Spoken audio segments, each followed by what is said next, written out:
What's going on, people? We're back again for another Monday podcast. I'm joined by Joe, Manny, the regulars on the Monday. Backup Hangman should be joining us in a little bit. If he does, who knows?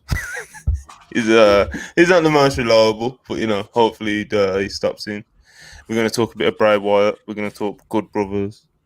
We're going to talk AEW. We're going to talk the lot. We're going to get around it. But yeah, man, I'll start with you, Joe. How you doing? I'm good. Your attempt to sell the show there was very strong. We're going to talk Bray Wyatt, the Good Brothers.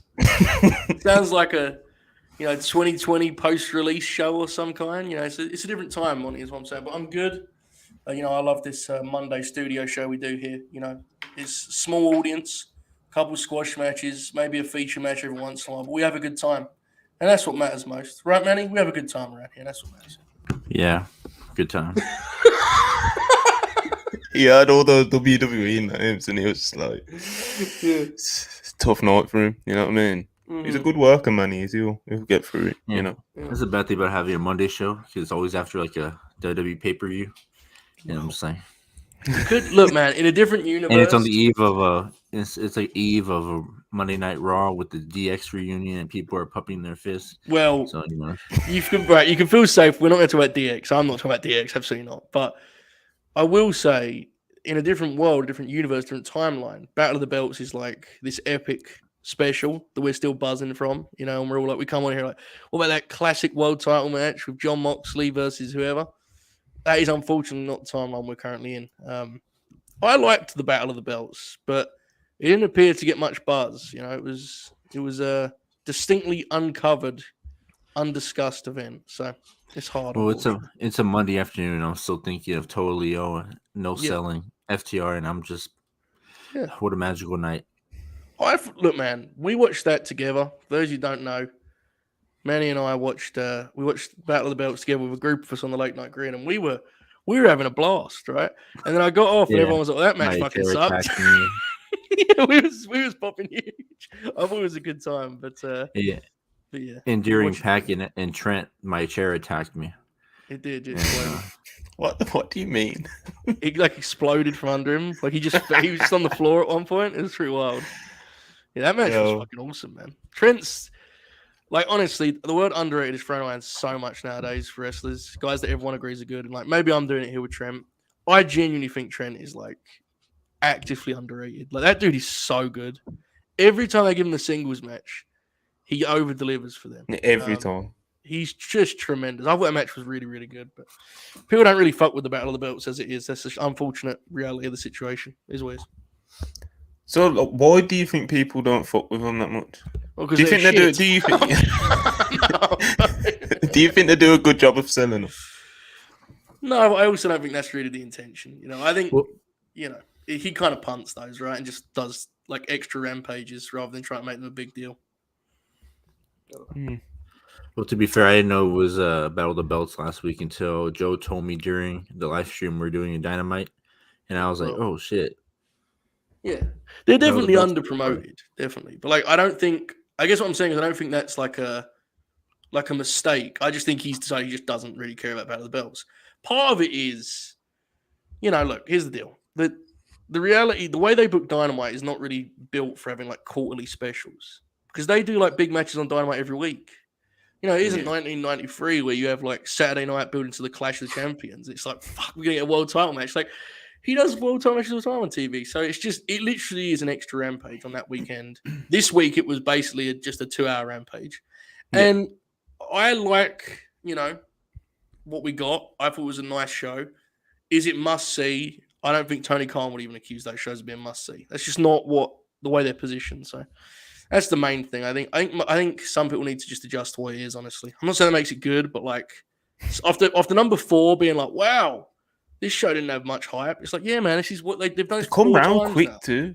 Yeah, they've done 4 of them now. I feel like if you ask Tony Khan, he would rather just tell you rather have another hour of Rampage, and then just get rid of Battle of the Belts. That'll be an interesting thing to watch. I mean, Rampage was live last week, and he's live now for the next few weeks, right? So yeah, I mean, what would happen traditionally was they would do better shows for the live shows, and the rating would go up. And people would say, well, it's live. It's like, no, it's not that. It's the fact the show was better. This week's lineup wasn't particularly great, and so the rating didn't really go up because it's, it's the lineup ultimately for Rampage. It's only going to go so high because the time slot and everything else. But I'm really intrigued what this month holds for Rampage because there's a lot of live shows. They may all be live for a while now. I don't know exactly. So it's like that will be something to watch in terms of how that affects the quality of the show, the rating of the show. We'll find out in the coming weeks. It'll be interesting. Yeah, well, Battle of the Belts. It's no Clash of Champions, Yeah. You talking about the September WWE pay-per-view, or are you talking about the World Championship Wrestling television special? The real one. The real one? All things aren't created equally. No. Do they still do Clash of Champions in WWE? I think so. They done one a couple years ago. Yeah. Yeah, I don't Because know. that's the one where Sami Zayn had that good ladder match? I'm sure it is. That wasn't that long ago. Wouldn't that be TLC though? Has TLC been gone that long now? Is it banned? What happens to the TLC? Man. What happens to the I think they still do it. We should know these things because we do wrestling podcasts and stuff. Fuck that. Remember when they had stairs? Remember when stairs were involved? Remember that? Tables, ladders, chairs, and stairs. Do you remember this, Monty? I don't remember this. Bro, this was a real thing. They did tables, ladders, chairs, and stairs. They had a stairs match. I'm telling you, this was a real thing. I saw this happen. Frets in the live chat. I have no power over these things. We're getting frets from Clash died in 2020. So here we go. Oh. That's what I mean. It's what you need to do, Ayo, if you want to get on the big screen, It's how it works. It's how it works around here now. Just a coincidence that Sarah Logan crossed Braun and Road Dogg back at WWE, or are they QAnon promotion now? Oh, no. Manny, what's your thoughts, mate? I don't let people's political opinions bother me. Wow, that was, bro, you took the high road there. You could have easily just switched up on that topic and been like, yeah, fuck them over there, WWE. Wait, when is Sarah Logan back? Is that a thing? Is that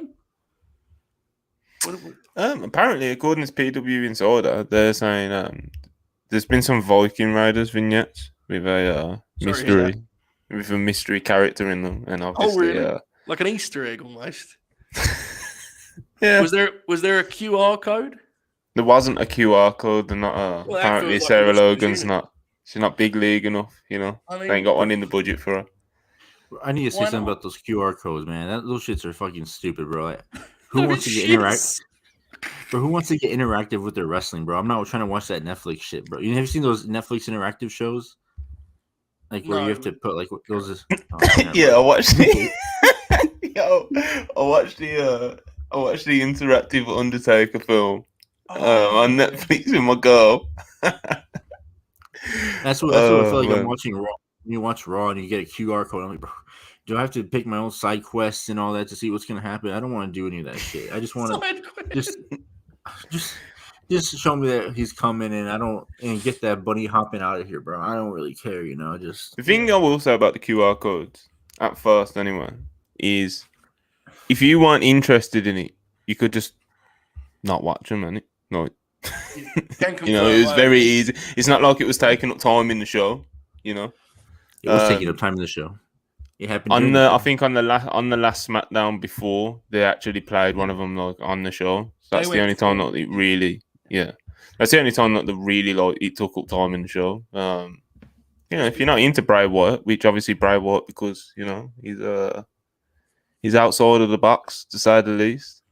He's quite divisive. You either like him or you don't, and if you don't like him, so far it's been pretty easy to ignore. But the people who like him have fucking blew all this shit up. You know what I mean? It's been well done. I mean, you can't argue with the whether you're into it or not, which we'll get into probably here momentarily. But it's been a very it's refreshing the creativity they used to bring Bray back. I do not think it would have been the same in the prior regime. Whether you're in there or not is a different topic.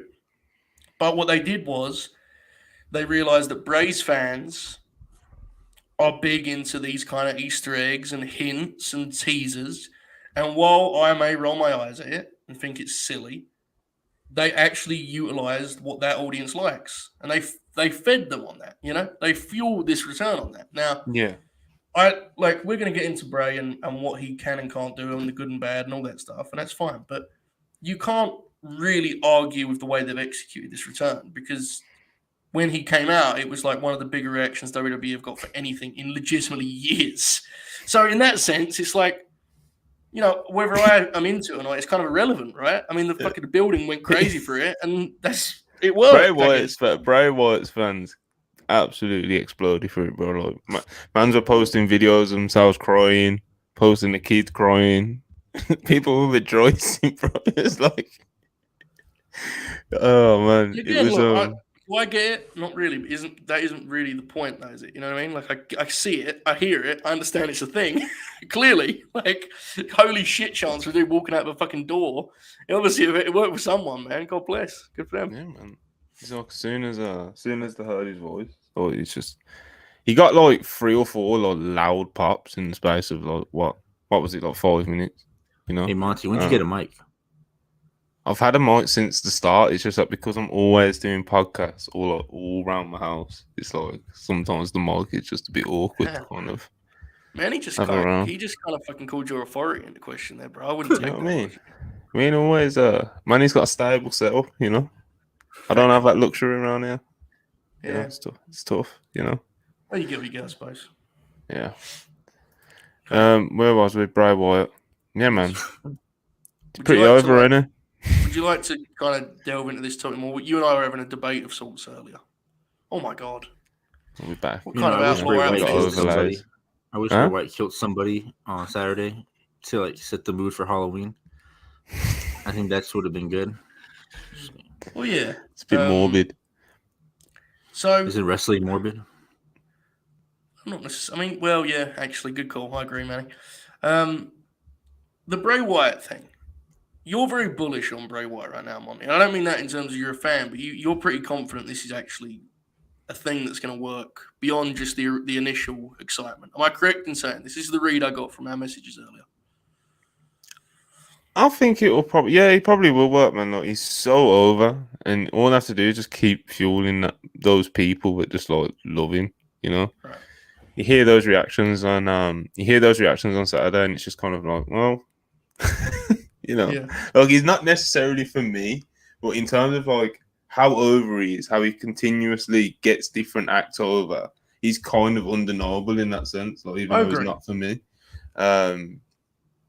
So yeah, man, I reckon if Triple H just kind of leaves him just over there on the side and just lets him cook up whatever he's doing, and don't get too many big names involved with him and kill too many people off, I think it'll be successful. And if they get it right, he's gonna make him a fuckload of money. So, you know, hopefully for him as well, because you know, his legacy's on the line, bro. Like you were saying to me earlier when we were talking, it's like, you recognise he gets things over, but you've not seen it for like a sustained amount of time. Right. And it's just how much of it is down to Vinnie Mac.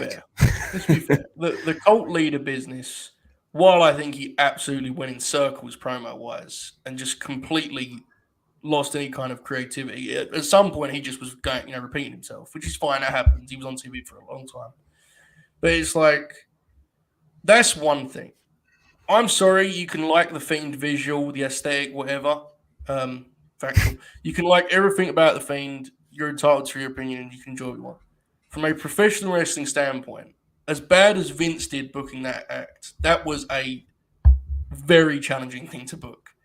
The character in the ring, but the Fiend was another level. I mean, the Fiend wrestled Seth Rollins and stood up after about 15 of his finishes and had a fucking mallet, like a cartoonish. I mean, it was ridiculous. It's hard.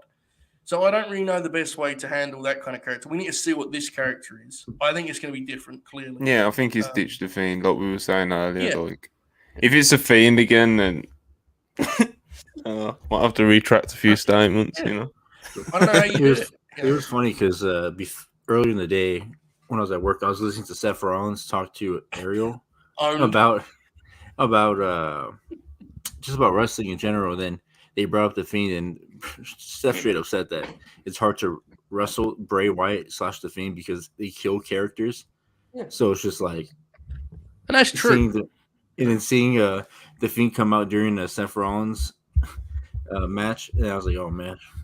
Seth's probably like sweating buckets. Like, fuck, man, I just got this new character and he's gonna kill me off again. Look, whether it was his fault or not, and he's well within his right to say, actually, Vince was booking the product. He killed a lot of people off, including him, Fiend himself. You know, I that's all fair. But I asked Monty earlier about the Fiend's feuds, and Monty responded with the Finn Balor one, right? Which is the best one to come up with. And it's like, that's the most successful one.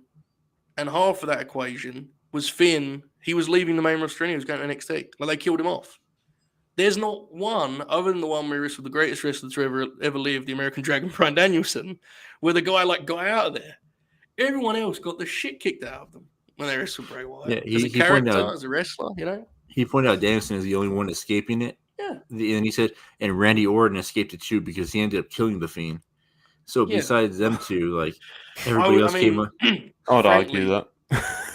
Yeah, because he got out of it, but like, people forget Randy was having a killer 2020, and then as soon as that shit started, he was like dead. You know, like, it murdered his momentum completely. So I don't know. And again, that isn't necessarily his fault. We need to see what this character looks like. I'm not going to say it's doomed or anything. Am I excited to watch the dude wrestle? No, I'm not. Does it matter? Not really. But we do need to find a middle ground for Bray Wyatt that is not, he will just kill everyone and kick out their finishers. You know, there has to be something. Because ultimately, look, Monty, I get what you're saying. Have him over on the side and doing his thing. If he is one of your biggest stars, when it comes to WrestleMania season, what do you do if you have no confidence in him having a real match? I mean, seriously, I'm not trying to be hyperbolic here, but, you know, everyone makes the Undertaker comparison. And God forbid I come on here and, you know, make an argument for the Undertaker, but it's like the Undertaker could pretty reliably give them a great match at WrestleMania for a long time. For a long time he couldn't. The end he couldn't, certainly, but in the middle there, he could. I'm waiting to see the same thing from Bray. We'll find out. Andrew the Giant sent in £2, 2 great British pounds. God bless him. When we were discussing the bigger return, Bo Dallas. What does Bo Dallas even do? He wrestles, man. Last time, well, I don't know. He's former NXT champion, man. He just takes up a spot. Has he wrestled since he left? Like, at all? I don't think so. That fucking rules, man. Just sit at home and then get hired back. Yeah, he started a YouTube channel where he cooks and shit. But, for real? Yeah. Is it a success? Is it a hit? I have no idea. I don't think so. I don't know. Probably does better numbers than us, you know? Oh, yeah, absolutely. Especially this show. Backup Hangman's backstage right now. And his camera's on. And I don't think he realizes that his camera's on. So you're warning him. It's good. That's very nice. So I'm warning him right now that his camera's on. I'm not going to add him right now. Bray wants no part of Gunther at all. He probably watched that match and the opening match and was like, fuck, keep me far away from that man. Yeah. Yeah, that's fair. I would agree with him on that. I assume Bo will be in the... I assume there's going to be some sort of Wyndham 6 whole shit at some point, right? Some sort of family. What it seems like. Big Hero Chris, whatever. I have no idea what the fuck a Bo Lever is. Mate. I don't know what you just called me. It's the Wyatt 6 now. Has he just adjusted that? Oh, I don't know. That's very exciting. Right, Backup Hangman. He's here. Get the tomatoes ready. Yeah. Yeah, he's a good guy. You know, he's insightful. You know. That was very patronizing, Monty. He's a good guy. He is. He is a good guy. I agree. Hangman, how are you? I'm good. I'm actually pretty kind of under the weather here, but you know, I love the game so much that I'm hopping in the ring with a torn pectoral muscle. You know what I mean? You got to do what you got to do. Couldn't be me. Yeah, this jack off Monty. I was aware that my camera's on, but since he killed the bit, I'm gonna just expose what I was doing.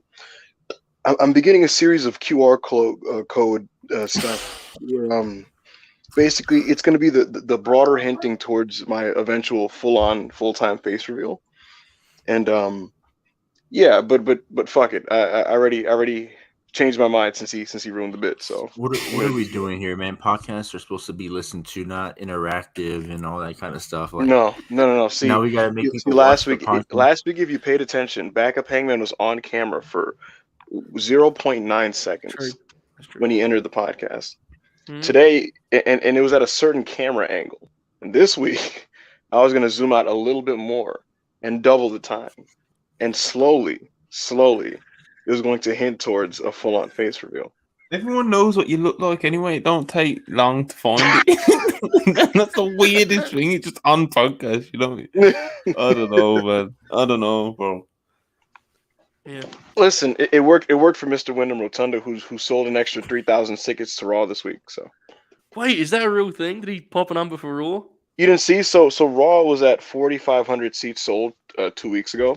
Then they announced the DX reunion, and they got to about 6,600. And then literally in the last 4 days, they sold an additional 3,500 seats. Oh my god! What does that say about America?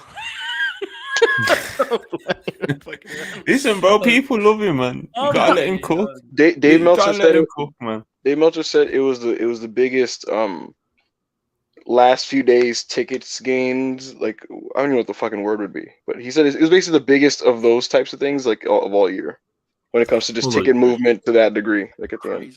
Well, look, man, Dave doesn't know what he's talking about most of the time. He's usually lost in the sauce, so I don't know what to. Listen, Bray's a draw, bro. That's pretty crazy. What football's on tonight? Yeah. Is it on? Yeah. Yes, it is. Who's playing? Is it big or what? It's a great team versus a team that's struggling at the moment. But football's football, so it's gonna pop a number no matter what. I think Raw does 1.7 tonight. You gotta remember, Monty. Everybody gets up from Monday Night Football. I'll say Monday Night Raw, but Monday Night Football. If hour one of Raw does 2 million in spite of being against football, then that tells you what you need to know about the interest of Bray Wyatt. No, that would be like ridiculous. Yeah. That's unreal though. Like that's like if they done anywhere near 2 million, like no. I'm talking about for like an hour. I'm not talking about for the whole show. The whole show is not touching 2 million in any way, shape, or form. I think Raw, like I said, it's gonna do like 1.7 and like a 0.45 roughly. So yeah. What do you like? I mean, I know none of us have a good answer for this because we don't know anything about the character, but like, what do you do with Bray Wyatt on the first TV after the reveal? Like, do you do like a promo? Joe Holbert, I have no earthly fucking clue. This is the challenge, right? Like it's all well and good until you actually have to book him. It's like, what the fuck do you do now? Bro, I don't know. This is one of those times where I'm like, I hope y'all got something figured out. Listen, I've been seeing posts like, who should he feud with when he starts? Who should do? I'm like, bro, I don't even know what this new version of Bray is going to be. Yeah. So I have no clue. Yeah. What have you guys? Yeah. What have you guys been talking about so far? Mostly Bray. We were just talking about how kind of I was basically arguing that whatever this new character is, it has to be more of a happy medium than the Fiend was, because the Fiend I don't think it was sustainable as a wrestling character. Like it just was so hard to book in programs and stuff. So it's impossible to book. It's a booking nightmare. Yeah. Did you see my pitch on Twitter that I made? I did not. What was the pitch? Okay, so we go back to 1997 when the WWF was transitioning as a product. There was a series of kind of like vignettes, mini docs, VTRs, whatever you want to call them, basically detailing the life of Mick Foley. Like they were playing his old, like clips of like homemade videos where he's jumping off his roof and shit. And they basically made the conscious decision to inform people that there's a real human being behind mankind. And at the end of these series of videos, we got a series of now iconic interviews with Jim Ross and Mick Foley.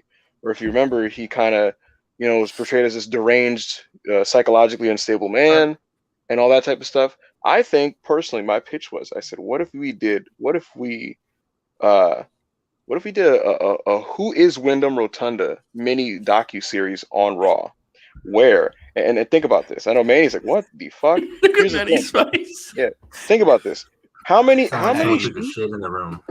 No, think about this though. How many shoot interviews of Bray Wyatt exist on the internet, on camera? Right. I don't know of any. I don't think I've ever watched a Bray Wyatt interview. Right? I think it'd be one of the few times in modern wrestling where your way of finally getting to see the man behind the character is going to be on the actual show. They used to do that a lot in like the late 90s a little bit, where it was kind of seen as cutting edge, and it was your way to kind of get access to these people. I think if you present it almost like as a shoot, but it's still a worked interview because it's meant to augment the character. I think if you have these enigmatic interviews with Wyndham Rotunda, where he kind of comes off as just a bit of an off-kilter type of person, right? Who maybe some of the stuff that he's done on TV where, it's his expression of his creativity, a figment of his imagination, whatever you want to say. I think that could be potentially interesting. You could spin it into what he portrays as a character. You could make it a Three Faces of Foley thing with Bray. I don't know. I don't know, man. Sounds kind of ass, bro. No, here's the thing. Really, bro. You wouldn't. You wouldn't be open. Asleep, bro. You wouldn't. Okay, I'm gonna tell you something. I think there's something to be said for it, and the thing is, none of us have. If we're being honest, none of us have an actual good alternative. None of us have a fucking clue what to do with Bray Wyatt. That's the truth. But you wouldn't, Monty. A Cole sit down with Wyndham. Hold on. I think getting his notes together. my concern would be if you take away the mystique to Bray, what's left? Because with Mick, when you kind of delved into his skill set, he was actually fucking awesome. I'm not going to here to say Bray Wyatt isn't. Would that be a concern of mine? Would be that you kind of take away the mystique and it's like, well, fuck, what do we have now? That would be a slight concern. But I mean, yeah, I don't know, man. I'm sure you'll explain it in a way that I don't know. Well, I don't know actually. I've got to say though, it's difficult, isn't it? I mean, what's the good alternative? What's the good option? I mean, it's like he just like kind of attacks people with a mask on. Like, all right. I'm back. And Monty's an asshole. Here's the thing. All I'm saying is having Wyndham Rotunda sit down with Michael Cole, cutting semi-kayfabe promos, but he's playing a normal human being. And in these promos, they're essentially furthering whatever story he's trying to tell in wrestling. I don't think it's the worst thing in the world. I don't either. I think it's a good idea. I think he could do it. So he's a good promo. Very good promo. Exactly. He could be enigmatic. He could be, I agree. And all that stuff. Yeah. My concern is, it's like, I wonder how much of his appeal in 2022 is the mystique. And I'm concerned without it, what's left. That'd be my only, and that's not like an objective thing that could be proven completely false if you did the segments. We don't know if we saw them, right? That would be a slight concern of mine because I do, like if I ask you to explain to me like what Bray's skill set is at this point, it's like, well, he sort of has this, he has this rabid fan base and he's kind of gets shit over in a very strange, unique fashion. So what if you did this weird thing where even though he's showing his real self, he's not flat out saying like, oh no, all that Mystic Moment jump was just like phony bullshit. Right. Like that was fake. Like I don't know. It is a weird line to tread, admittedly.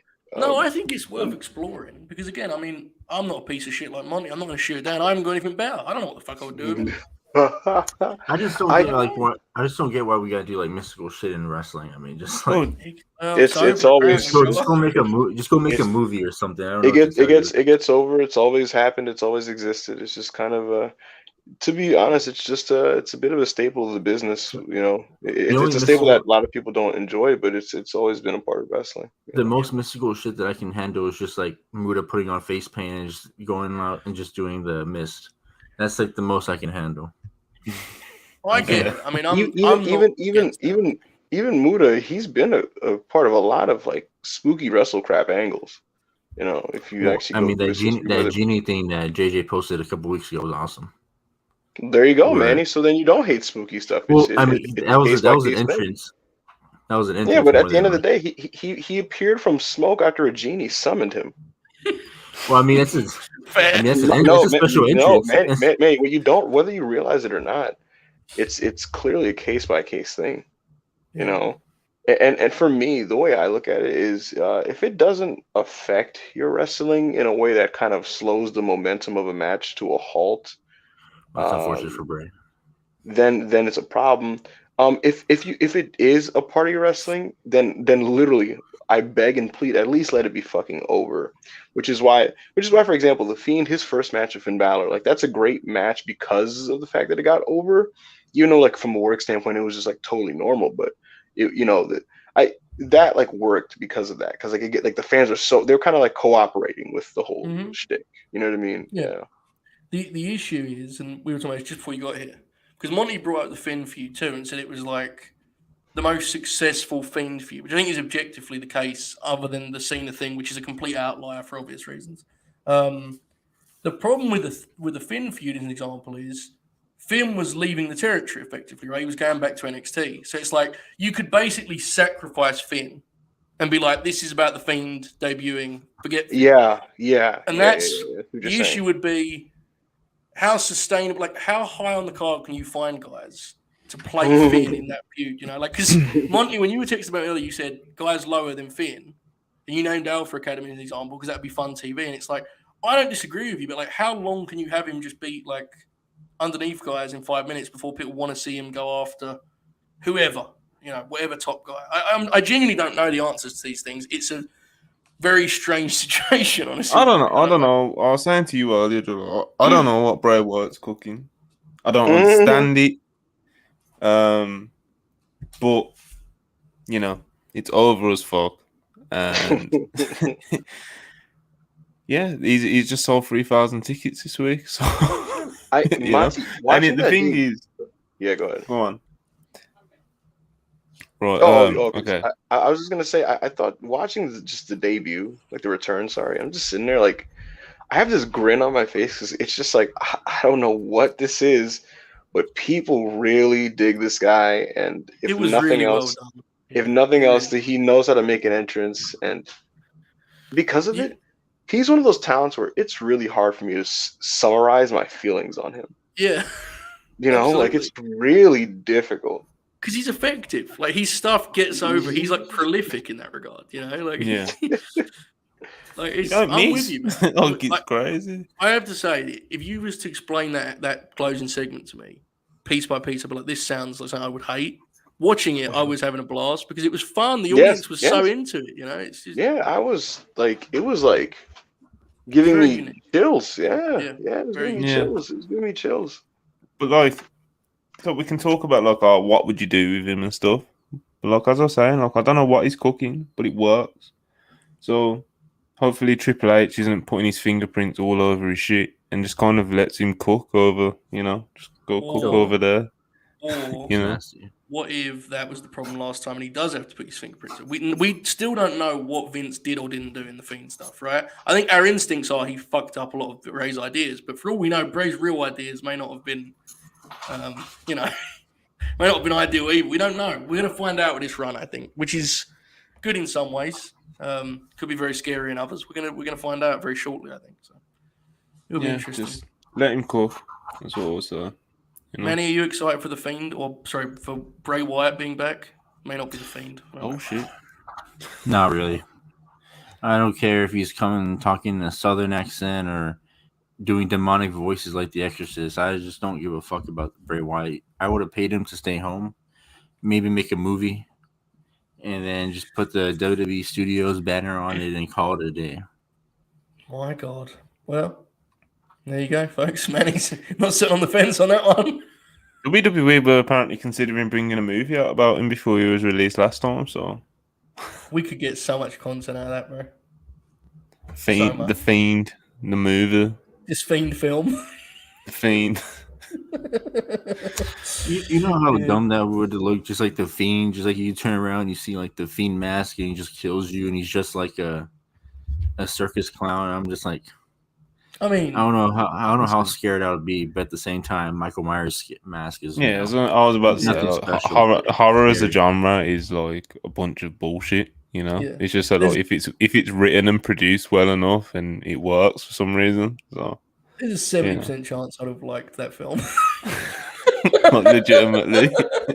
No, the Bray Wyatt. If you saw the Fiend in like he's back in a horror movie, it would be just as ridiculous as seeing Winnie the Pooh in a horror film. You know, just like well. Hold on.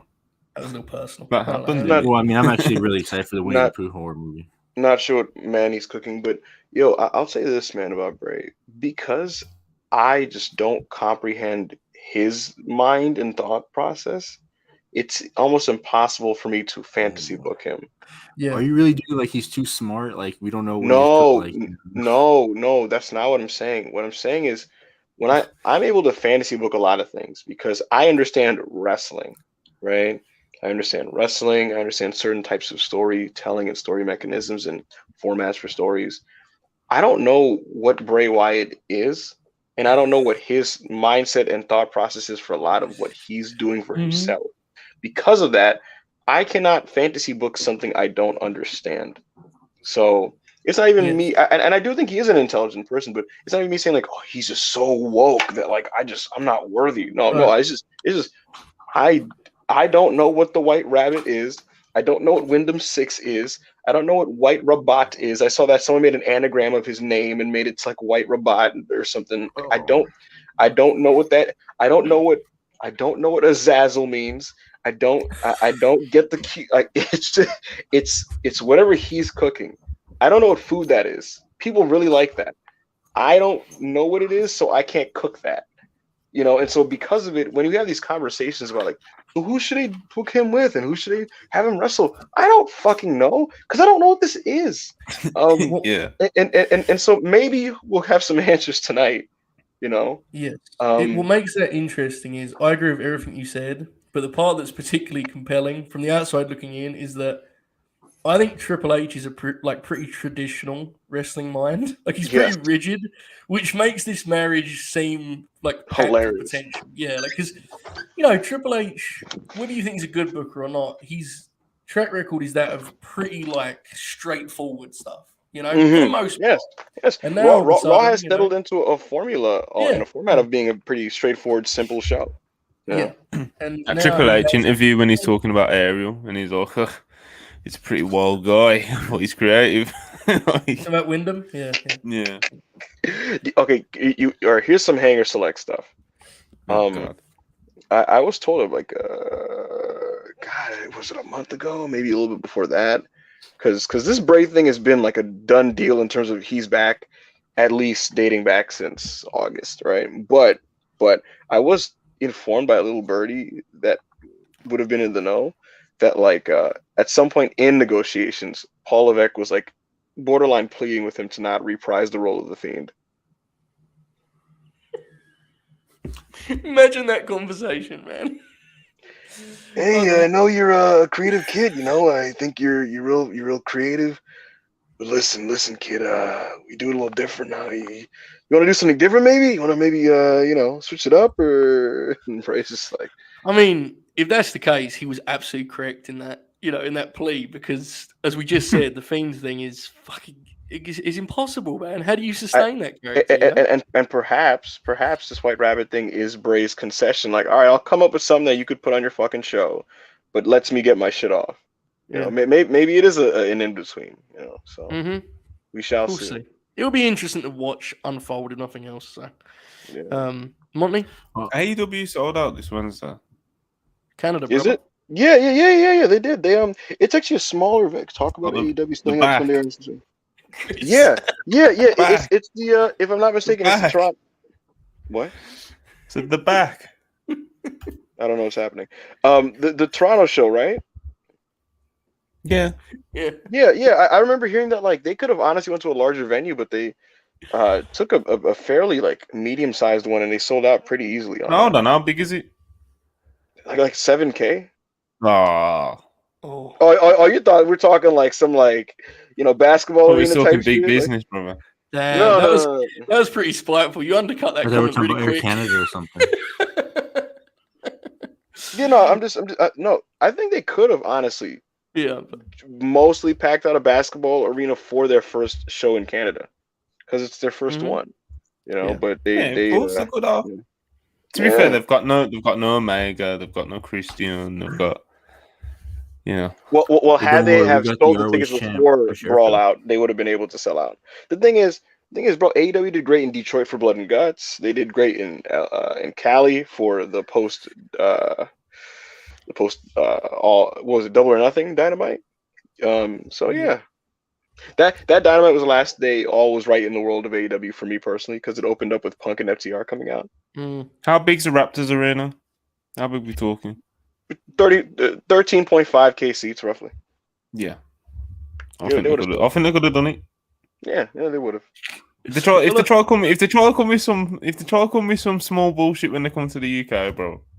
We heard all this talk about Craven Cottage, but some 6,500 seat shit like.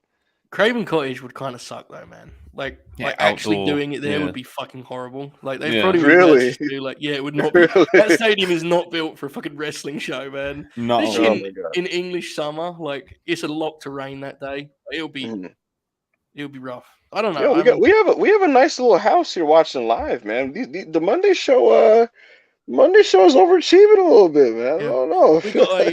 We got a positive review in the Observer. You know, a nice little studio show. People are coming around to it. It's what it is. It's doing okay. Man, people assume that the studio show is just going to be some like AEW dark shit, right. And they're seeing some near 4-star wrestling. You know what I mean? They're like, all right, 3 and a quarter. 3 and a quarter. You know what I mean? I actually think when Manny gets squashes. Yeah. When Manny gets cooking, we get some 3.5s. You know what I'm saying? I think so. I think we actually need to credit the Good Brothers for drawing the house. I think, right? I mean, this is a big occasion. You know, it's a big occasion. Man. They're back. Bro, when I saw the PW Insider, like the big return was the way they phrased it. A big return. I was like, what could this possibly be? Hell yeah! What an incredible bit. God bless them. They're becoming among some of my favorite people in wrestling, ironically. Look at these bullshit, bro. Ticket sales are down, mate. LMAO, El Monte, WS, Unpurist on top of you up there. I do want to give a congratulations, everybody. Last week, the debut of Unpurist was the most watched WrestlePurist video of the week. And I think they shattered expectations when it comes to just performance. Did really, really well. Those guys had a good show, really, really fun. What I found optimistic, Monty, was that they didn't. I didn't want their show to feel like the WrestlePurist podcast. You know what I mean? I don't want any of the shows to feel like the WrestlePurist No. podcast. I don't want this one to. I don't want. If we eventually get the all girls one to, we can. That's what I'm saying. Literally, just like wrestling TV. Like when a wrestling promotion has different shows, my preference is that they feel different, right? Which is why I'm continually frustrated with modern wrestling, because SmackDown and Raw have the same sets and the same style, and Rampage looks the fucking same as Dynamite, and it's like, what the fuck? You know what I mean? I'm a guy. Give me different shows under the same umbrella that feel different. And Unpurist had a totally different vibe, but it was still very, very entertaining, and I'm very pleased with it. So I'm giving them their public review here. So absolutely good shit. Tremendous stuff. The territory's pretty hot right now, man. Yeah, the territory's doing pretty well. Yeah. Fall season, a lot of people are back in school. You know what I'm saying? So it's a bit, you know. Stable. You know, it'll be interesting when the when the paydays reflect that. But you know, I ain't gonna air that stuff publicly. Mr. Dangerously, I'll just leave that there. But, Mr. Dangerous, yeah, absolutely, yeah. In all seriousness, what are we calling this? What are we calling this? Hoopers, haters, and Hulbert. No, he won't do it. He refuses. No, not doing it. I'm not calling the Monday podcast Triple H, bro. Not doing it. Triple H, no, we gotta do it. We gotta do it now. How have you only just realized, I didn't even bro? think of that. Oh, very layered. I'm not doing that, bro. It is layered. It is layered, Joe. Just called WrestlePurist Triple H. WrestlePurist Triple H. Haters, Hoopers, and Homer. Yo, now we gotta do it. Tremendous. You gotta. Hey, listen, I've proven one thing. Joe, come to the good side. We'll pay you more. Could you imagine Joe Holbert surrounded by all these Negroes just being insane? Bro, yo, listen. Monty, all you see is this. The super chat questions like, "What do you guys think about Otis?"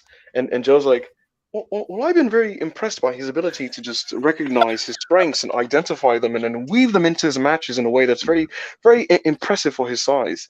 And then all he gets as a response is, man, that nigga one of them ones, man. That's exactly how it would go as well. That was very generous impression of me, I felt. I appreciate it. That's good stuff. Very good.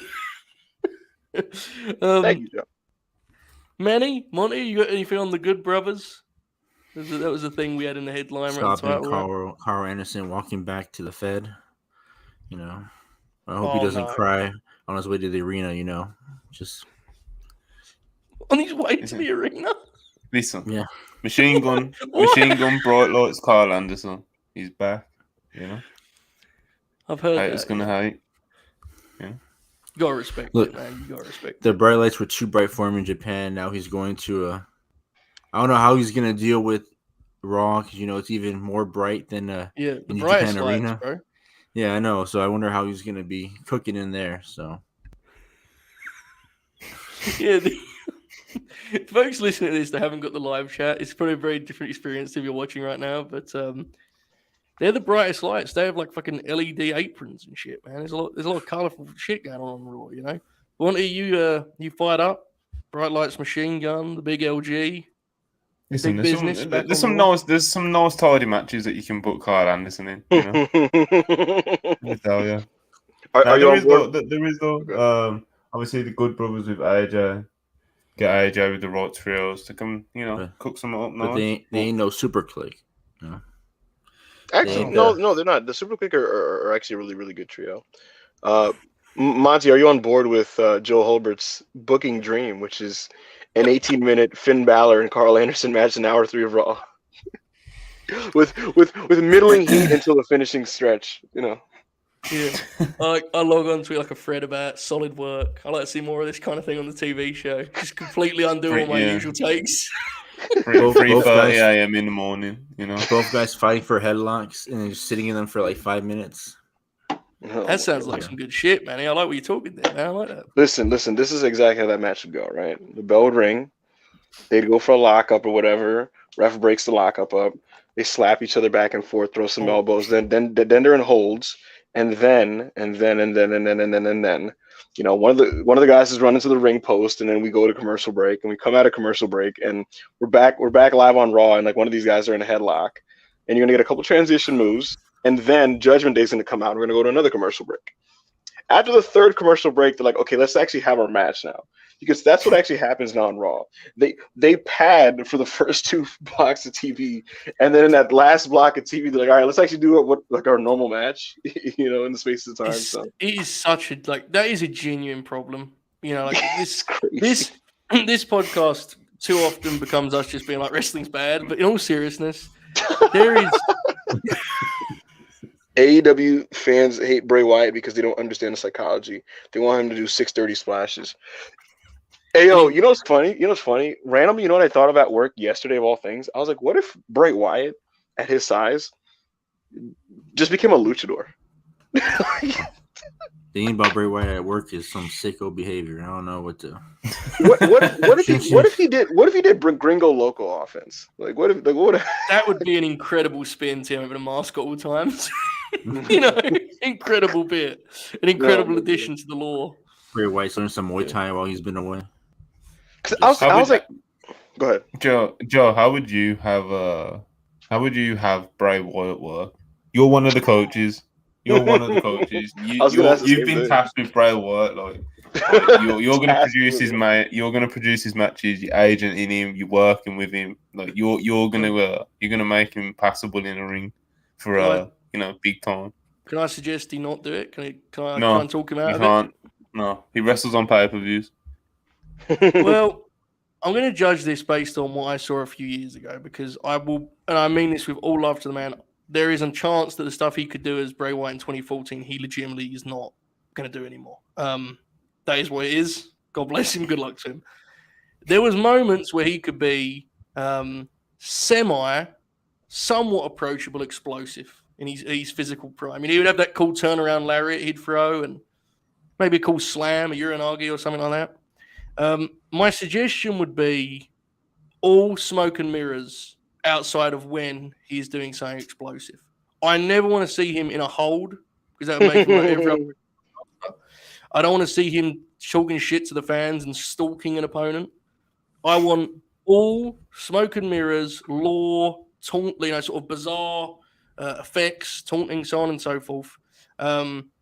Unless he's hitting someone with like a sudden move, would be my suggestion. And then, ideally, with a top guy, he could use those sudden moves, one of those sort of fancy modern sequences, you know, where you kind of go in and out of a few things. He goes for his finish. You kind of do quick. I think if you have him like grabbing holds and stuff, you've killed it because he just is any other wrestler then. But you gotta like find 5 things that he can do like that, you know. Otherwise, he's fucked because what do you do? I don't know. It's hard. You work on his lariat. You know, he used to have. I know you could seriously. I'm not imagining this. Back in the day, he used to do a thing where he would have his back to the guy and he would do a turnaround. Like it wasn't like a discus. He would just turn one way and do a lariat, and it was fucking pretty good. That's about it, but we can work with that. AO, I brought that up on the AO. I brought what you said up on the pre-show, and I was advised not to say it on the air. I'm not looking at the live chat, but I thought Monty was going to ask me how I'd bring back the machine gun Carl Anderson. I was very excited. He went in a different direction. I was going to say he would coming back. Come on. What, beating Roman Reigns? Yeah. That's another Bray Wyatt problem.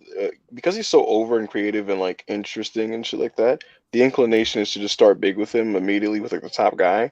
Yeah. Then once he does it and has a belt, what do you do with him? He just ends up killing everyone else. It's gonna be if Triple H actually gets this right, he'll go up in my estimation as a booker because I don't envy him. I think this shit is really hard. I don't either. Imad, you know what's funny? I was talking with a friend of mine when I was watching Extreme Rules because I watched the pay-per-view with a friend of mine. And we made a joking scenario because he was like, "Yo, man, Bray in the Bloodline," and I was like, "Fuck no." And then he was like, "Nah, do it." And then we made a joking scenario where like, imagine this bit, right? This does sound kind of funny. We did this. Imagine the Bloodline are like walking through the abandoned ruins of the Firefly Funhouse, right? And like Sammy's like, "This place is very, very unsanitary. This is like an OSHA violation." And then you got Jay fucking like shaking because he's trying to play it hard, but he's kind of nervous in the dark space and shit. And he's afraid of the dark. And then out of nowhere, the last person you see in this line of people is like Roman Reigns, right? And he's no-selling all of this. Like just imagine Roman no-selling all of Bray's fucking magic. Like smoke surrounds him, and he's just like, he's just like, "This is bullshit." What was that voice, bro? Stop this. Oh no, it's shite. I was really not in a proper frame of mind, but I don't advocate for Roman and Bray. Please yeah, I don't think Roman does either, based on what happened last time. Fuck no. He was. I'm good on that. You can put him on Raw. Did you know that Bray Wyatt? Not Bray. Paul Heyman. He didn't want Bray Wyatt when he was booking Raw when they were doing the draft. Yeah, he literally, his choice for Buddy Murphy was literally instead of Bray. Like it was either Bray or Buddy, and he took Buddy.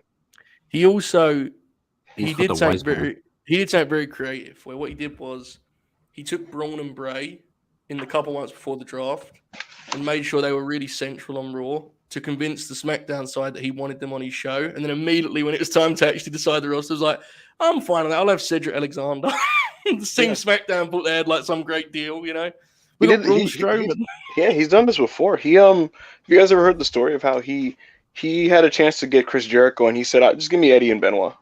Yeah. And they thought he was insane. So he's very dangerous. Paulie doesn't need much power to be very dangerous. He can make a lot of moves. They'll never let him out of that system. He's too dangerous. Speaking of dangerous, play the game, bro. Yes, yeah, he's hilarious. Monty, have you noticed that the Fed is stocking up on trios? Don't start this. I'm just asking you a question. Just asking you a very simple question. Have you noticed that they're stocking on trios? I mean, I guess.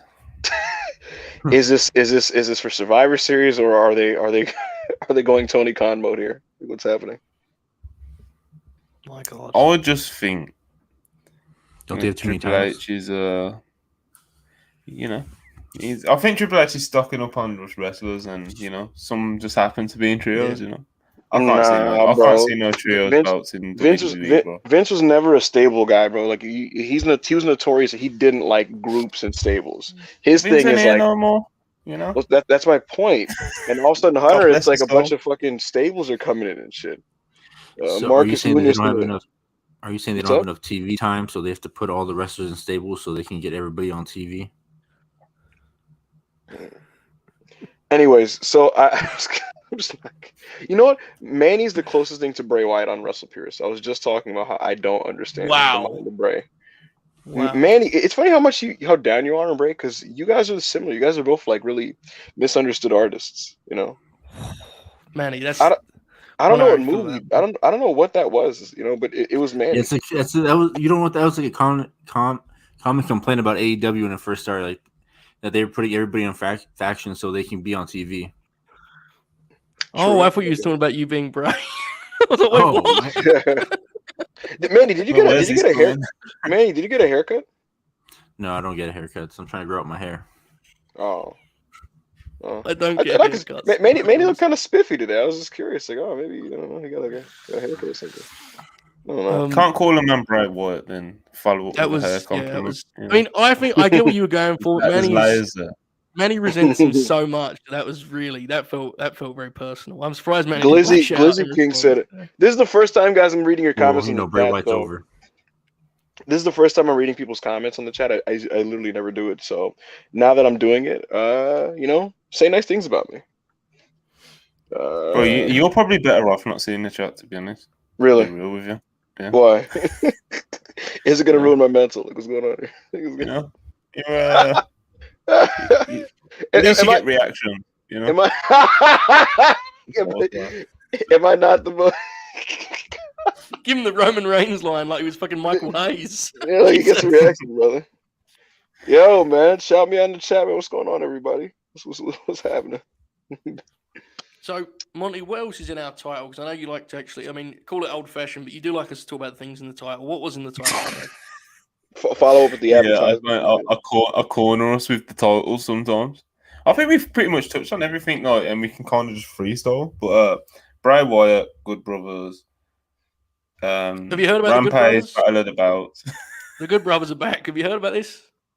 You're very excited, I know. Oh my! Can I drop? I'm fired up for goal, man. I'm fired up. Can I drop up a hot take? Oh my God! Mickey Money said, "Talk about the match of the night, Edge versus Finn. I quit."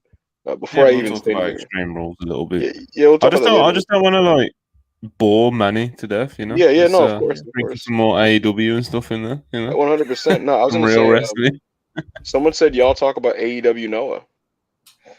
See, these are things that we could get into. So yeah, is Tony that Khan. a real thing, or is that like that's a real thing. I'm not 98% sure. It's not 100%, but it's something.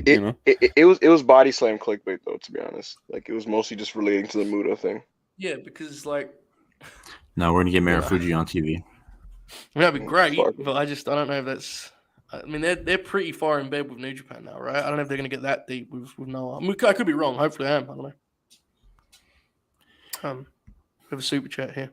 5222 sent in $5. Multi-people matches are catching on in the last year. Ratings were steady with the women in AEW the last 3 weeks. Triple H sees the upside trend. I mean, they're definitely a lot more prevalent on TV in the past year. Obviously, there's trios titles now in AEW, so that's the way it should be. But trios are full way, especially in WWE. WWE always do trios. It's just not so much having set trios teams to just do throw random faces against random heels. They get 20 minutes now. Real quick interruption. Rafael Alves, I just saw your comment about New Japan. I will 100% set aside some time because I have last week my rant or 2 weeks ago, it was about how SmackDown is a territory show. My rant today is on how New Japan is back. So did you watch the show? Did you end up getting around to watching the show that they did earlier then? No. To be fair, I didn't watch it either. This guy just wants any excuse to do some sort of Go ahead. I don't know if has anybody. Finish that sentence. Anyway, we got super chats to read. It's not about the matches. It's about the pieces of business done in the shows. If that makes sense. You just want any excuse for an SA, bro. You'll take it. God bless you. I want to watch Okada versus Jonah. I heard that was awesome. It's good, yeah. I really hope Ash didn't fucking lie to me, bro. Because I watched the previous Okada Jonah match, man, and it's just I actually liked it. You're gonna have. It was not bad. No, it was good. It was good, but it's it was like 3 3/4 type good. You know what I mean? He's very. I like the match a lot, but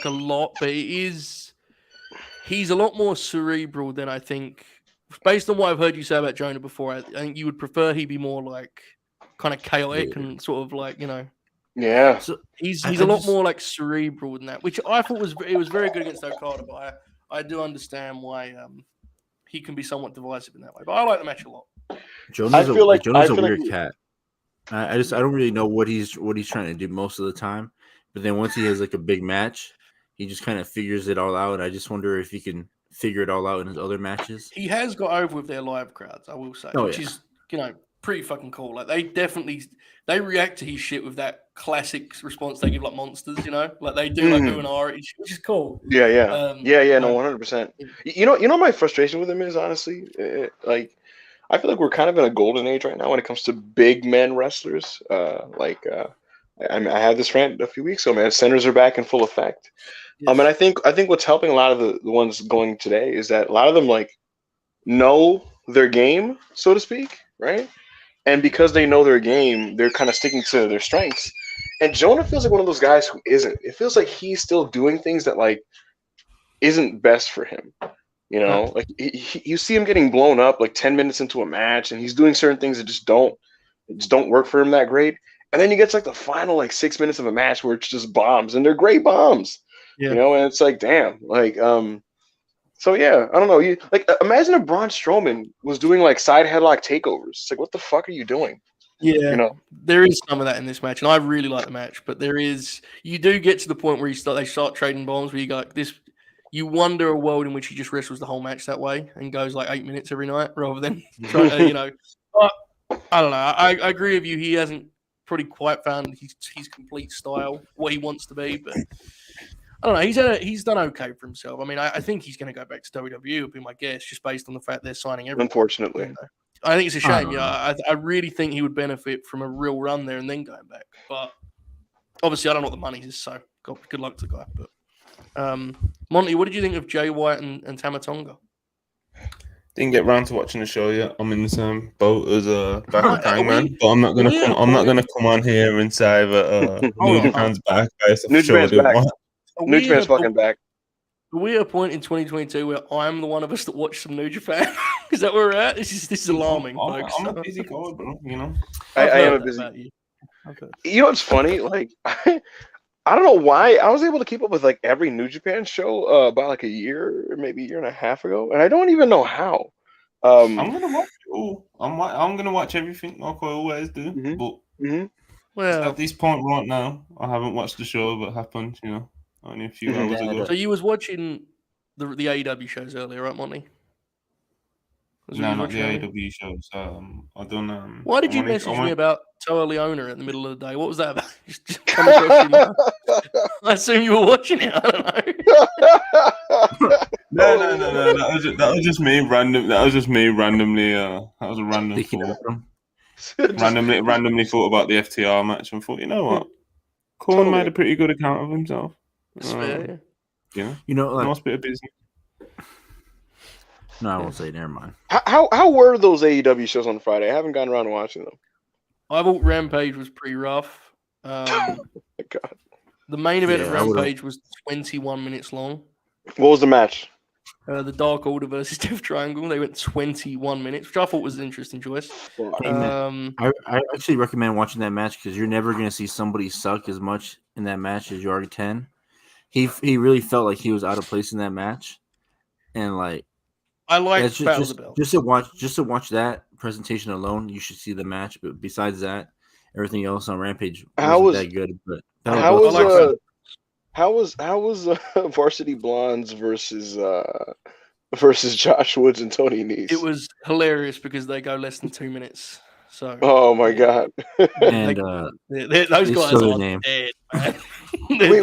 Wait, pause. Okay, you know what? No, I can't reveal this publicly. I'll tell you guys off air. But 10 was what's so funny? I can't. Okay, all right, fine. Expect some changes.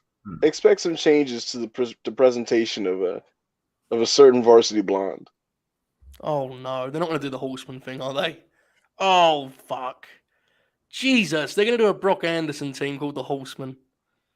Anyways, this shit happened. They had on watching the fucking. This is terrible. Why? Wait, Arnold's watching the match? Yeah, I think so. I may have made that up. So they're gonna do Varsity. They're gonna do Varsity Blondes, Lee Johnson, and fucking Brock Anderson as a quartet, and they're gonna throw the 4 up and expect people to care. That's terrible news. Oh, that's nasty. Battle of the Belts was a good time. The Trent match, Trent was tremendous against Pac, who was doing Double G overseas, so he went long. There was a nasty table bump here, and the main event seemed to be somewhat polarizing, but it was an incredible, like, FTR showcased those dudes to an incredible. They give them the whole match. The whole match the heels took. Man. It was very impressive from that. I mean, it's a very nerdy way of wrestling, but it did pop me in that regard. It's not like a classic or anything, but I enjoyed Battle of the Belts. I'm looking in a quarter. Yeah, you know? Yeah. Willow and Jade was fun too. I like Battle of the Belts quite a lot. I like how like that sounds promising. I really did like the FTR match. It was really good. Like it was classic tag team wrestling. I feel like for those who, you know what, the 4-minute horseman. Oh my god. You know what? I'm gonna stream the AEW stuff out to Raw on Discord. Oh my goodness, the 4 fans horsemen. The 4 fans horsemen. That's crazy. Yeah.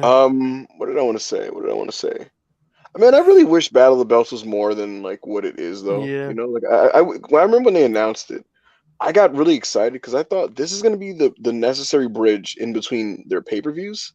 You know what I mean? I thought like, okay, it's like a televised pay-per-view, so that the gap between Double or Nothing and All Out isn't as broad, right? That was my thinking. Oh, that's gonna be awesome. They could do like a 3-hour special on TNT, and then they said they're gonna be 1 hour. I was like, oh fuck, what can you do in an hour? You know what I mean? And it's kind of become like Rampage with B-level title matches. In terms of the matchups, not the quality of work, but the matchups, because the Battle of the Belts with Takeshita and Claudia, like that match is awesome, but so it's not the work, but it's more like the just importance and relevance. Yeah, I think the fact that I missed those shows, right, and I'm like mildly compelled to check it out rather than like feeling like I need to fucking see Battle of the Belts is a problem, because I wouldn't say that about All Out. I wouldn't say that about Double or Nothing.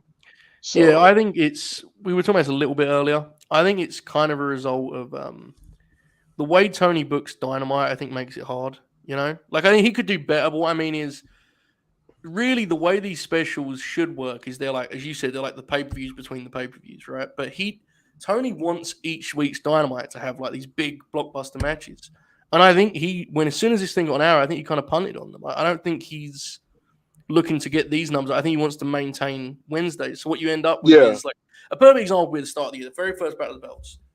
They had Danielson and Hangman that week, right?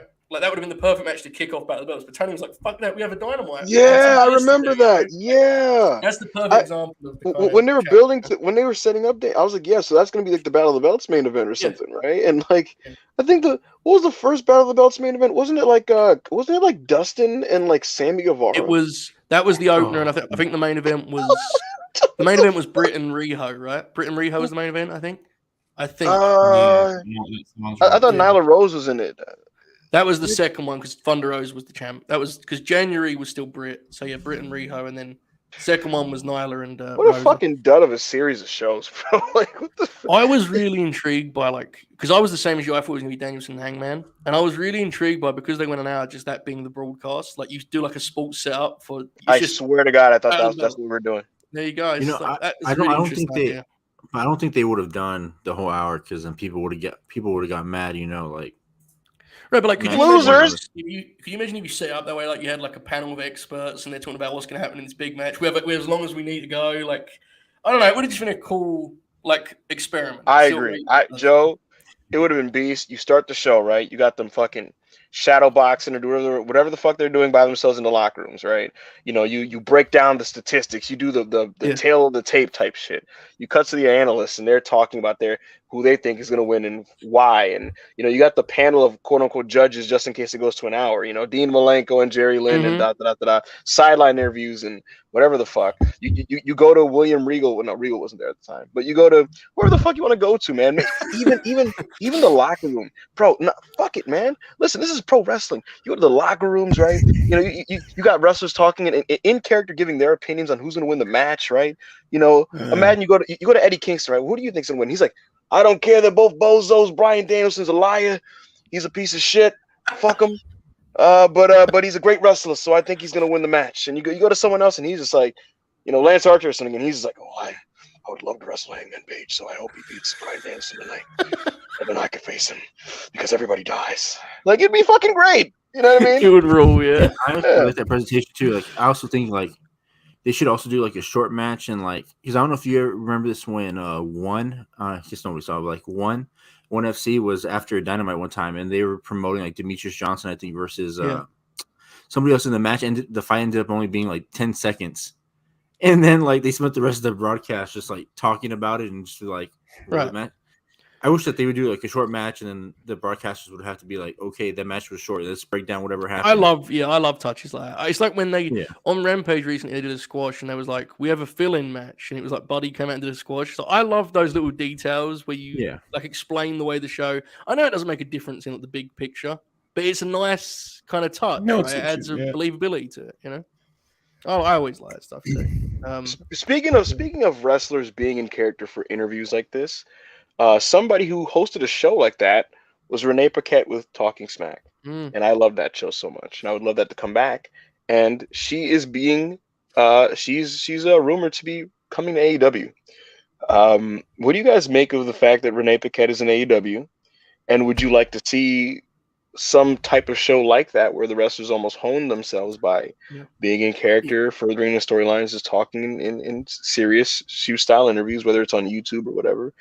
I think that's something that'd be effective for their program. So, hey, man, I don't know if you remember after, I think this happened the first year and a half or 2 years of AEW, where after the show, Tony Schiavone would go live, and then he would just do like a Q&A. Yes. Or you'll have a wrestler with me. I hope that they do that again, but with Renee after the show. And it's just on YouTube, and then she's just talking to random wrestlers and doing Q&As and stuff like that. Bro. Because I think that stuff was so much fun. That's where we got the Taz and JR where Taz made fun of WWE. Yes. And Jim Ross was smoking like a Black and Mild, I think. and he was just like, maybe are their show. Our shit's better. and Taz is like, I don't even know the last time I watched that show. It's been weeks. And the next Excalibur is just like, no, you know. Like, it's so down. Let's talk about the show. Like, I like that. I've said this for a long time. I remember when she got the gig, they announced Renee was part of the SmackDown team, but she wasn't in the booth. She was just getting part of the team. I would really like to see them give her a shot at being what like Gene was to Nitro, where like all promo segments almost go through them. They introduce people. They're a character on the show. You know, they're central to the. I really think if anyone could pull that off, it could be Renee, and she never really got shot to that. Are you saying you no longer want to hear Tony Schiavone go, "I've just received word from Tony Khan"? Like I think it could be such a. I'm big on, and I get why people don't care because WWE haven't done it this way for years. But like, I like the idea that promo segments have like a reason for existing in the format of the show. Yeah, like it's scheduled interview time, and you could do it with MJF every week. MJF can take the mic from her and be a dick. That's fine, but it sets things up. Like to have Renee in the middle of the ring and introduce MJF. It gives the thing like format and it gives it connective tissue to me rather than just like this person is going to walk out and talk to us for 10 minutes because they booked the time, I guess, you know, like, I don't know. I think it could be a benefit to the show. And I agree. And the thing too is like, I know everybody likes when JR does the sit downs and stuff, but I know he's not going to be around for like, you know, forever. But like, I think like having Renee do the sit down, like Renee doing it and all that, it's just like, you know, be cool. Sure. Yeah, I think so. I mean, I think the thing with Renee is when she left OW, she had a quote where she said, you know, like she felt like she could have been doing more, and everyone's like, "What do you want to?" She was doing the interviews. It's like if you've watched any other type of wrestling, you'll know there's a lot of different things you can do with an interviewer personality. You know, they can actually be like a big part of the show. Because WWE doesn't do it that way, doesn't mean you can't do it that way. And I think she could be like a real asset to that show as a host, as someone who helps people on their promos, pre-tapes, like. I find their interviews with the AEW like backdrop deal that Schiavone does, they're so like bland. There's hardly any of those you remember, right? How many of those promos do you actually remember? I feel like you could focus on those and make them part of the show where you actually look forward to an Eddie Kingston getting promo time in that setting because it's Renee and it has its own flavor. I think, you know, not to knock like Alex Marvez or whatever, but if it was Renee, Marvez was fucking garbage. Well, yeah, to knock Alex Marvez, you know, fuck Alex Marvez. But like. Right now, when they go to the back for one of those interview segments, you know someone's going to get interrupted, right? Like that's always what happens. Yeah. Very, very seldom do you say, "Oh, this could be a great promo. This could be a great segment." That doesn't have to be the case. You only need a minute to cut a great promo. it's like this myth. You need to have 10, 15. No. There's been some great promos that were 90 seconds. You know, like Yes. this focus on. I think you can make interviews so much better, and that would be a way, honestly, to help separate yourself from WWE because they've still got a long way to go on the interview front in terms of that setting, like that kind of quick, true. you know. So that's something I should focus on. You know ball, and you know ball, and bro, I'm telling you, man. Sometimes when I go back to like on YouTube, I will literally someone saying that Carmelo Hayes is wrestling on Main Event this week. Oh my God. Interesting. He's wrestling Cedric Alexander on Main Event. That's I wouldn't interesting. believe them. They said earlier Roderick Strong got released, so don't trust everybody in the chat. Twitter. Yeah, you can't trust anybody, you know. Oh, really? Okay. But yeah, listen, Mean Gene is awesome, right? And you go sometimes, guys. I'll go on a rabbit hole. I'll just watch a bunch of territory promos like that are on a playlist, and they're so captivating to me. Like it's such good viewing because again, it's almost like it's not just a generic wrestling interview the way you see it now. Like a lot of times they're freaking they're like conversations, but the interviewer was allowed to have a personality. And WWE, they're thinking that like an interviewer needs to just be like a generic, nondescript person is so shitty. It's so shitty. If you go back to the angle where Randy Savage fucking destroys Ricky Steamboat's larynx, his fucking throat, right? They cut to the back and Bruno Sammartino's the interviewer, and like Bruno's like looking at Randy, and he's like, you piece of garbage! How could you do something like that? How could you do something like that? And Randy's like, yeah, what are you gonna do about it? What are you gonna? What's gonna happen? Jack Tunney's gonna have a problem with it? And Bruno, he's shaking with anger, and he's like, you dirty rotten slime! If I wasn't an interviewer, I'd knock you out! And he's like screaming at him. It's amazing. It's the best. So yeah, no, I think it'd be great. Just imagine Renee Young just like expressing her disapproval to Britt Baker, like, I don't think you should do that to Paige. She's not medically cleared. And then Britt Baker being like, well, she shouldn't have signed or something. Like just in snippy. Right. I think it'd be great. And you know that eventually, one of the heels is going to be a dick for long enough that eventually they're going to hit Wild Thing and the place is going to go fucking nuts for that, right? Like an underneath heel. Just constantly, it's a developing thing. You never even allude to the Moxie part of it. Just the people know. Yeah. That'd be that's something easy to do for TV too. And it'd be easy, low hanging fruit for MJF to do evil stuff with. There's a lot of stuff she can do. We should probably blitz over Extreme Rules before we get out of here. Sure. Good. I had a question like about Extreme Rules. No, it was about like the it was more about like the Andrade thing and what happened on Wednesday. What about it? Because like the next day we had Draymond Green punch Poole in the face, so I was just like, do you think the Andrade situation would have been a lot worse if there was footage of it, just like the Draymond and Poole stuff? Because everybody thought it was funny. Everybody thought the Poole stuff was funny until they saw the footage and they were just like, oh shit, Draymond actually should be suspended and all that because. How bad? Wait, guys! I have breaking news. Sean Ross Sapp tweeted a gif of Billy Gunn. My God! Oh my God! Oh my God! Forbidden Door 2023. Oh my God! Wait a minute! Oh, wait, hold on. Yikes! I kind of just blew his shit. That was only his Twitter circle could see that, so I guess that was like fucking restricted. Oh shit! I fucked the scoop up. Oh shit! My bad, Sean. Hey, Sean, my bad, bro. Studio show, Yeah. Right. Oh shit! We shot an angle. We shot an angle in the studio. We're gonna edit out in post. Don't worry, we'll edit out in post. I just want, bro. Make sure you write down the time this happened, and somebody will edit it out. I'll tell you this, Monty. I don't actually give Monty. I don't give a single file. I personally don't give a single shit about the actual DX aspect of the DX segment. But with that said, Billy Gunn showing up would be a huge pop for me personally. Like I would be so hyped. And just imagine the comedy of this, right? Imagine Road Dogg is like, all right, well, if you're not down with that, we got 2 words for you. And Billy Gunn's like, scissor me. And they all look at him like, what the fuck happened to you? And he's like, my bad, new job. And they just get cute with it. Fuck it. Yeah. He comes out to a Max Caster rap. Oh my gosh. Never. That's never happening. Yeah. It's to me, this is the kind of thing where it's like, it says so much about wrestling how stunned we all are by this, right? Like, Yeah, right. Like, It should be a no-brainer. Like, yeah, of course it should, man. It's like, what the fuck? It's Billy Gunn. Exactly. Yeah, it's just strange. I'm actually really interested now because I wonder if they're going to do like their new chant that they do for if they see. Oh, scissor me, daddy. Yeah, but at the same time, this is WWE and they don't know what AEW is. I'm pretty sure. I have a question. It'd be interesting to see what they do. You know, Monty, how inclined will Triple H be? Like, how much is he gonna have to hold back the inclination to just take at least a jab of some kind at AEW? Well, Monty, can you put American Dragons comment on the screen, please? Professional wrestling just got some new. Brother! Kid Loki in 2022 working Shingo. Let's go. This is the stuff we live for right here. He's gonna show up and say no job. No job. Do not hit me with the Last Dragon. I mean, this is not Last Dragon. Fucking made in Japan. He's not taking a move, brother. You know, he stiffs him a couple times.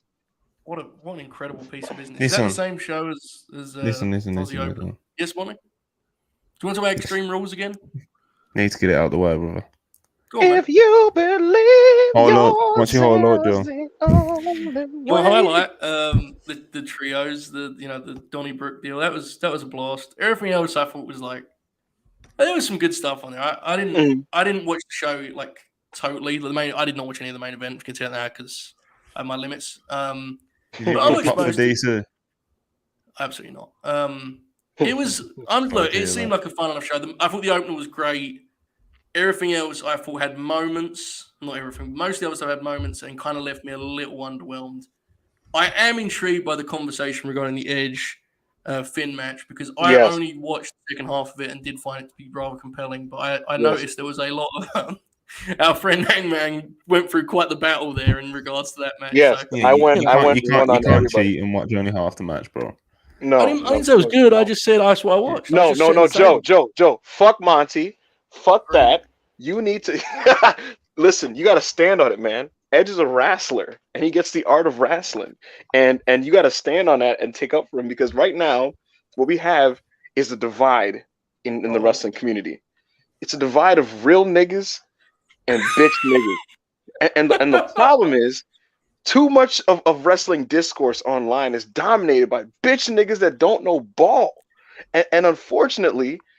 We're in a reality where we are frowning upon the things that made wrestling. You know, Edge is a wrestler, man. You know, all the things that they preach about what this is all about, getting a reaction, making them care, having the fans wear the balls for the drama, and what did we get in this match? Melodrama. We got overacting, we got love, we got triumph, we got tragedy, all in the same thing. It was like a Greek play. Right, and when that's executed at its best, and the fans care, and they did care, it's beautiful. This is actually it's a textbook example of what is the ideal goal of overbooking and smoke and mirrors. It's supposed to achieve what the final 10 minutes of that match was. The fact that Dominic got in the ring and the fans are like, "Oh, that motherfucker, man! Someone get Dominic!" and he kicks him in the balls, and it's like, "Yeah!" and then he spears him to the ropes, and it's like, "Yeah!" and then the wife saves him, and it's like, "Yeah!" the wife saved him. It's beautiful. Fuck you, Monty. Edge is a genius. No. You ain't even getting all this shit off, bro. You just straight up hang waffle, bro. So that's not hang waffle. No, that's not. This is the thing with the Edge versus Finn match. Okay. It was so long. And the people that I didn't even hate the match, especially compared to the people that were coming at Hangman for saying that he really enjoyed it. But it's just like those people that hate it. Listen, bro, fucking hell.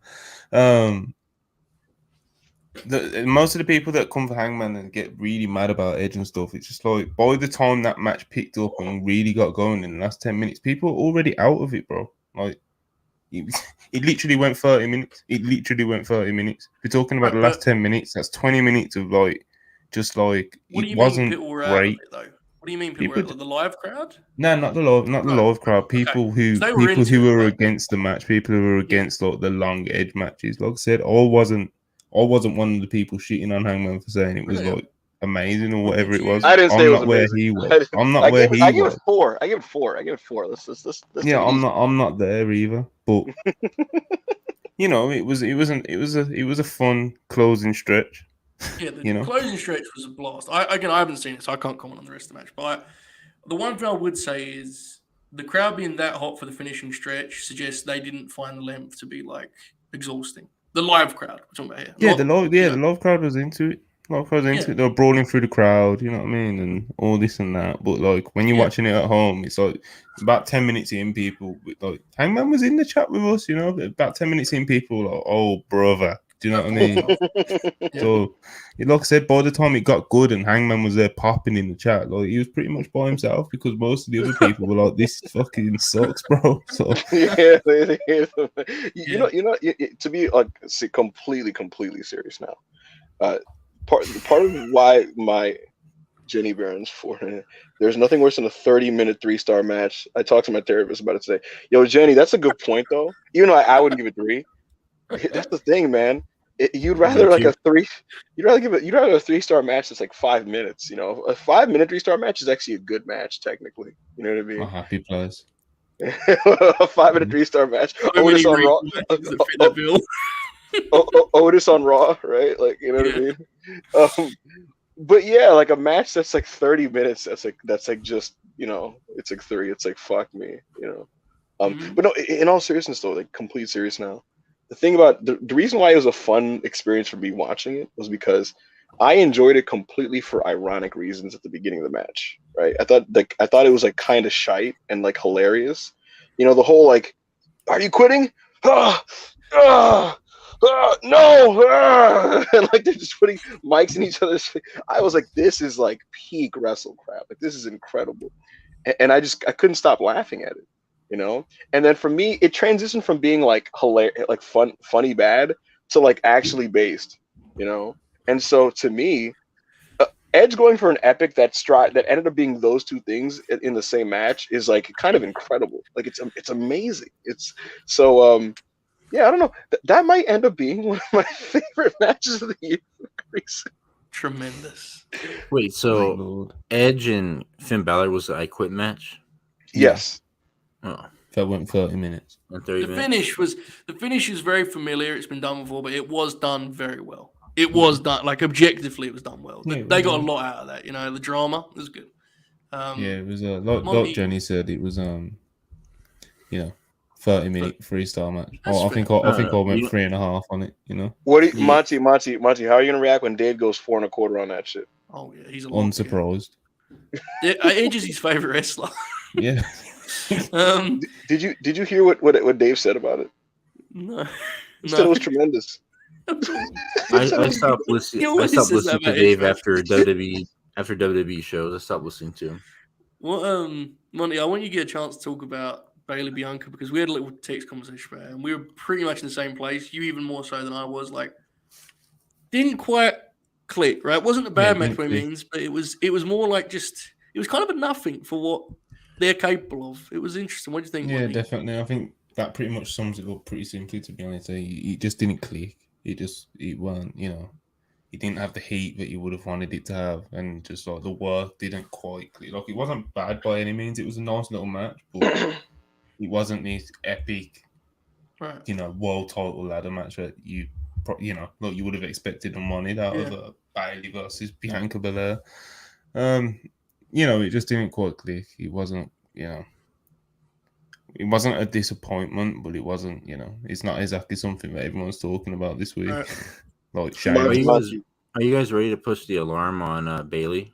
Because I don't like I haven't watched Bayley since she's come back, but the way she hasn't had a serious major singles match yet for me to say that, and I think that a non-stipulation singles match with Bianca would be a good gauge, but the ladder was in the way. And Monty, I don't know if you've seen my tweet about it like a month ago, but people need to start opening their eyes to this. That ladder matches fucking suck now. And I've been saying this for a minute, and people think I'm a maniac. People think I'm a fucking maniac. And it's like, no. There has been 0 ladder matches this year that have moved me. Yeah. And there's been a lot of ladder matches this year. We had the what was it, the casino one at AEW's pay-per-view. We had the Money in the Bank. And Cody this year.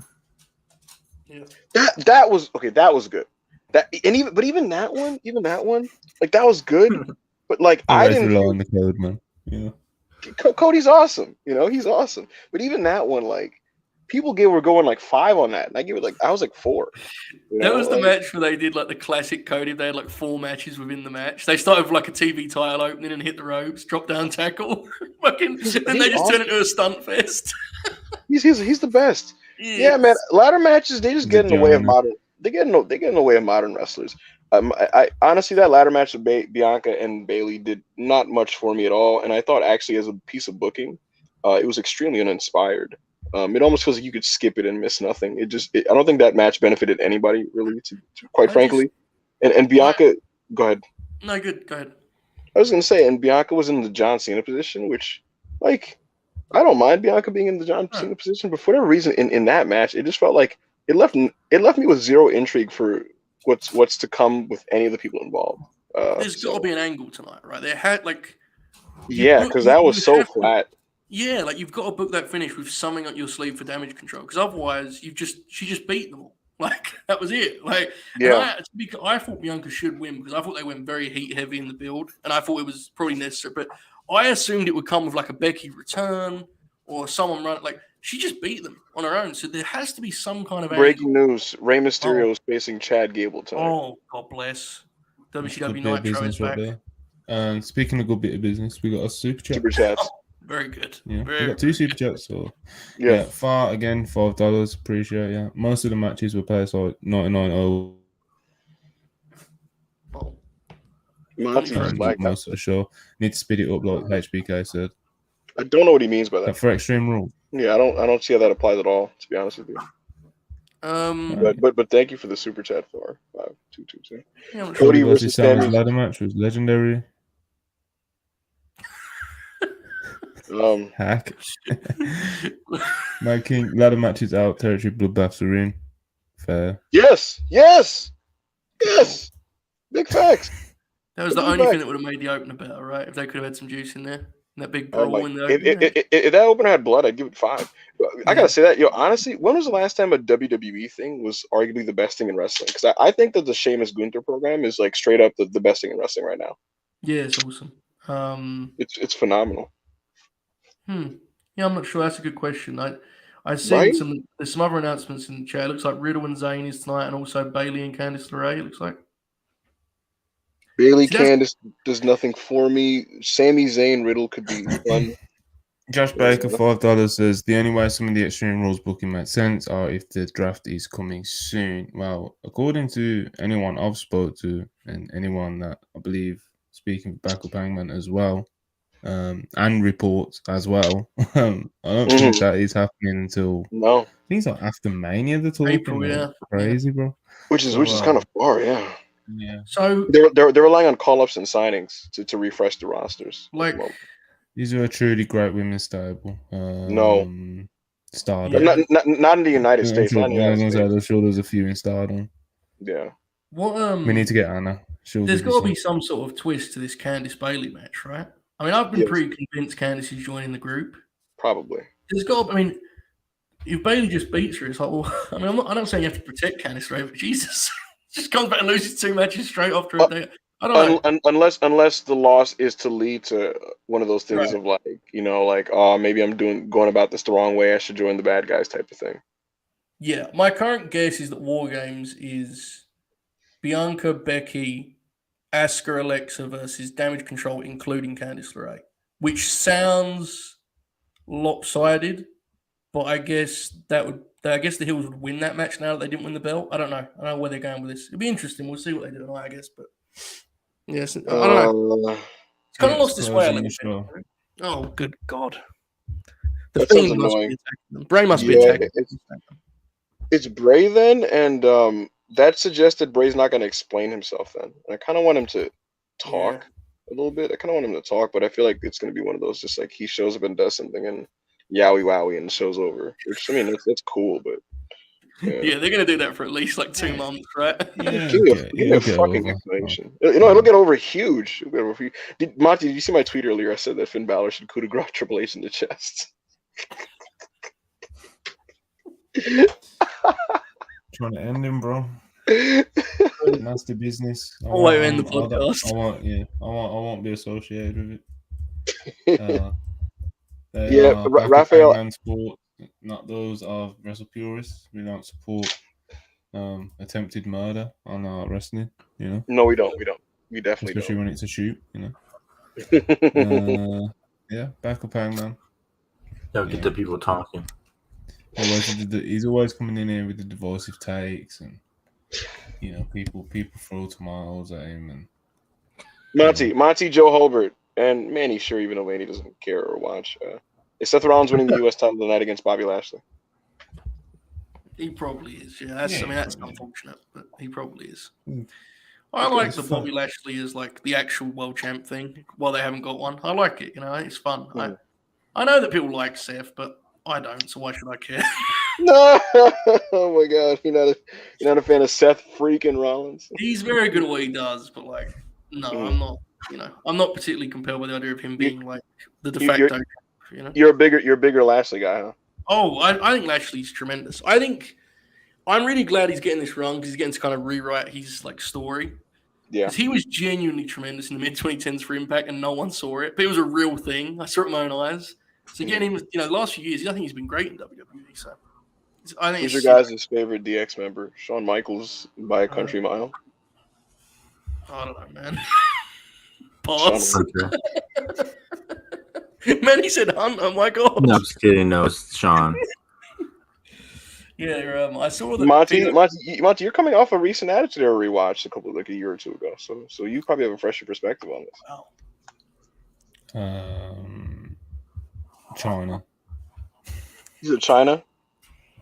China fucking rule, bro. Yeah, that's fine. Yeah, just the way you delivered it was incredible. You know? I feel you, brother. I feel you. Yeah, it's DX. Sean's obviously the great out of the group, you know. And he's from San Antonio. Triple H is obviously the political. Kevin Nash is the most loyal. I'm taking Rick Rude. Andrew, good call, Andrew. I appreciate that. Rick Rude's my pick. Slotting him in. There you go. Favorite. He was there for like a month before he fucking bounced. He was there. He was only there because he doesn't like. He's a lawyer. Whatever it was. All right. Well, we're all starting. So. Yeah. That's unfortunate. HBQ. Yeah. Tremendous. Besides HBK. God damn, I don't know. I actually do really like that 1998 iteration of DX where Hunter was leading them for a year. I think that's like, you know, Hunter, early DX Hunter was like. It was really fun. Yeah, it's fun. It's fun stuff. That time period is just. Yeah. I enjoy 98 DX. So Shawn Michaels, John Waltman, and, X-Pac. Yeah. On my screen right now. Oh wait. She's in Gorilla. Wait. Is the show starting? Oh shit! Yeah. What's going on? We're going head to head. Losing viewership. You know. Is it actually dropping? When you're on podcast with Hang Waffle, it's what the fuck? Jesus, man, there's a lot of hate. You're the boss here, Monty. You can't bury the fucking talent. It's crazy, man. I'm gonna protest one of these. I'm gonna protest Russell Pierce for a week and see what happens. Go take a booking in Japan. Take a booking, just honestly, man. Monty's gonna see me running you down. Monty sees me pop up on Body Slam and pop a 50 viewership for them. No. Joe had to run off the camera.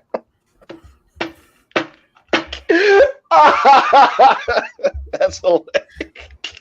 Yo.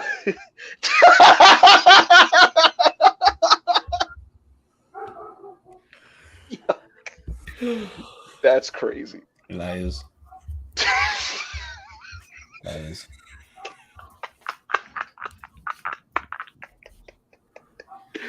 Let me turn Hulu on, man. Listen, let's wrap it up. Yeah, let's get out. Yeah, 3 minutes. Go ahead. Who's stopping you? We gotta get out of here. I gotta go watch Bleach. Let's wrap this up. You know. Nobody's stopping Monty. Shut up, bro. You're doing it right now. Like, subscribe, all that good stuff. Comment when we upload. Follow us at Wrestle Purist. Follow at Backup Hangman. Follow at Manny the Hooper. Follow at Joe Hulbert. Follow at Wrestle Purist. Wave goodbye to Manny's dog. And yeah, man, we'll see you next time.